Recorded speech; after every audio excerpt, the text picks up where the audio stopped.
Today we'll be learning a little bit more about Joan Miro. Joan Miro is known for using these really bright colors like red, blue, and yellow. Those are the primary colors. Say primary colors. The secondary colors are greens, oranges, and purples. He would use those sometimes too.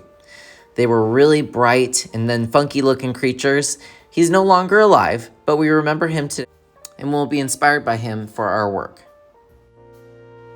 Hi guys, so today we're going to be creating some creatures inspired by Joan Miro. We already did our little exercise labeling some shapes, so now it's time that we start some new art. Now I want to keep it fresh and fun for y'all, so I wanted to show you a way that you can paint at home, but also in the classroom too. We're going to be studying painting very soon, and I want to get you ready for painting by showing you a technique that's very similar. What we'll need today is markers and a crayon. However, we're going to turn our markers into paint in a moment. I'm going to show you how. But first, let's do a test. I'm going to draw a box on my paper with crayon. You don't have to do this, you're just watching. Now I'm going to take a marker and draw that same box here. Now I'm going to do both. I'm going to draw my box with a crayon, and you know what? I'm going to give it a little bit of color on the inside, but I'm not going to fill it all the way up. Let's do a test. I'm going to take this water, and I have a paintbrush. I dipped into the water, and so I'm going to be making the paper wet. Let's go over the crayon and see what happens. Not a whole lot. Some parts of the crayons are moving, but it's not really changing it that much. Now let's dip and go over the marker and see what happens. Interesting. So the marker is making kind of this light blue spread all over the paper. Huh, interesting. What about the crayon and the marker? Aha. So it looks like the crayon will not move, but the marker will. So we're going to use this technique today to paint a little bit. At some point this year, I hope I can give you your own painting kit. But first, let's practice today. I'm going to pass out a piece of paper. Before I do, please find a dark crayon. It can be a purple, a brown, or a black, or even a dark blue. Find a crayon that is dark, and then give me a thumbs up to show me that you're ready. Awesome. I want your paper to be either vertical or horizontal. I'll give you that choice. I haven't passed out water. Please don't use your markers, but I want you to decide what direction you want your paper to be. And then in the bottom left-hand corner, I need to write something that lets me know who made the paper, who made the artwork. What is it? Hope you said your name. I'm gonna write Mr. Boatfield, but you need to write your name. So if your name is Ezra, you'll write Ezra. If your name is Manuel, you'll write Manuel, and then give me a thumbs up. All right, over here we need to write our class code. Remember, it is a K plus the number of the day, and then we circle it so that I know which class this came from. Today you're going to be creating your own creature. Watch me first, but think about how your creature will look. I'm going to be inspired by his birds that he created in some of his paintings. But look, I just took a crazy loopy line and I added some geometric shapes on top of it. It can have legs. It can look cuckoo crazy. It's totally up to you. He liked to block in and close some of his shapes, but some of them are open like that star.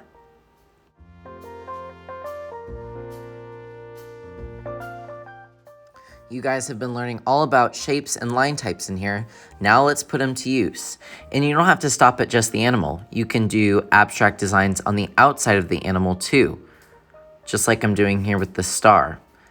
Make it up. Make Joan Miro proud.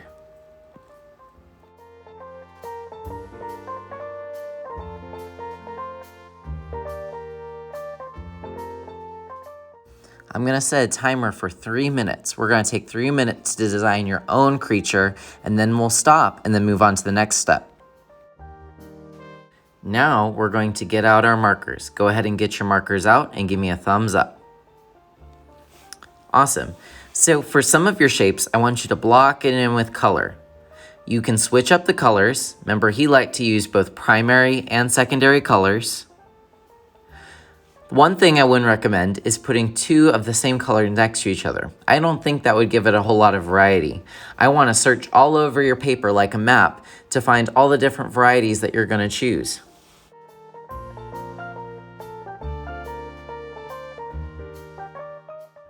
Okay, so I've been adding some color with marker. One thing I want you to keep in mind is that maybe it would be more interesting if you made different colors next to each other. So like if I just did everything orange, that wouldn't be as interesting when I start to add color with the paint. So, you know, if I put some purple over here, maybe I want to put purple over here, but instead of putting purple right here, maybe I could switch it up and put some green in there.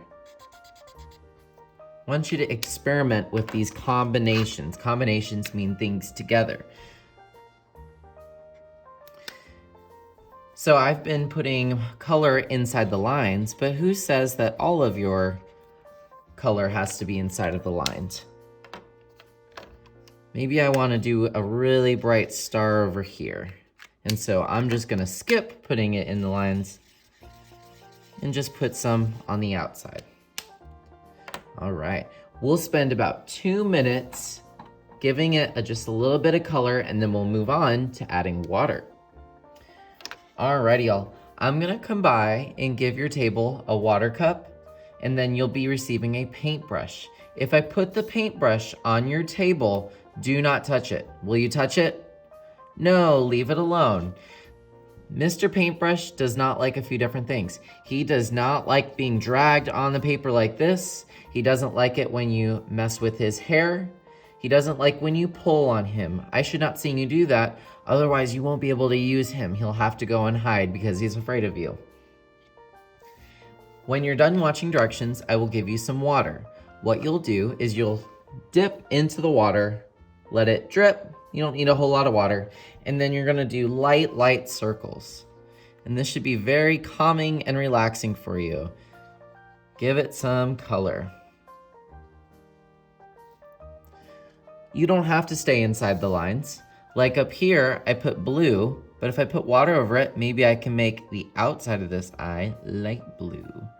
So you get to be a little bit more experimental with this. I wonder what you'll do. What about this star over here?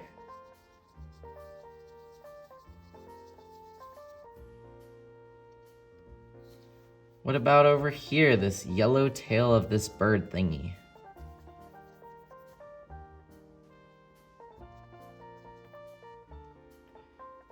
Maybe I can move this red over onto this side. If you're going to go back and add some more color with marker, do not go over an area that is wet. That will ruin your marker. But you can add some lines and then close your marker, go back into the water and move it around a little bit.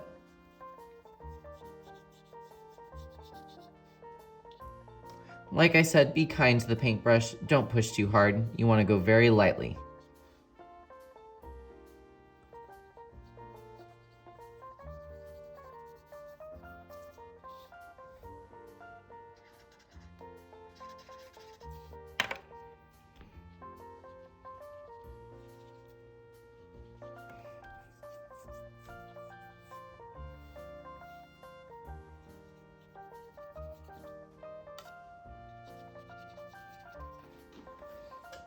All right, I think I'm done.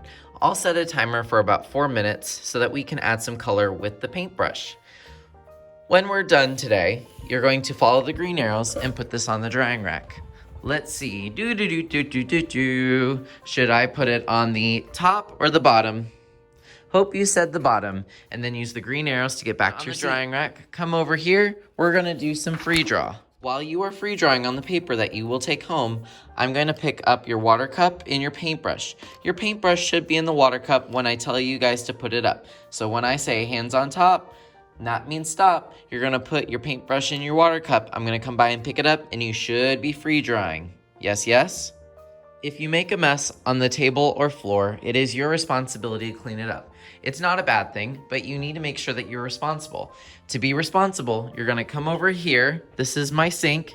If you pull this, you'll get a paper towel. Please use paper towels to clean up your mess. Please don't let anyone step in it so that they don't get hurt. Okay guys, have a fun day, and I'm excited to see what you create.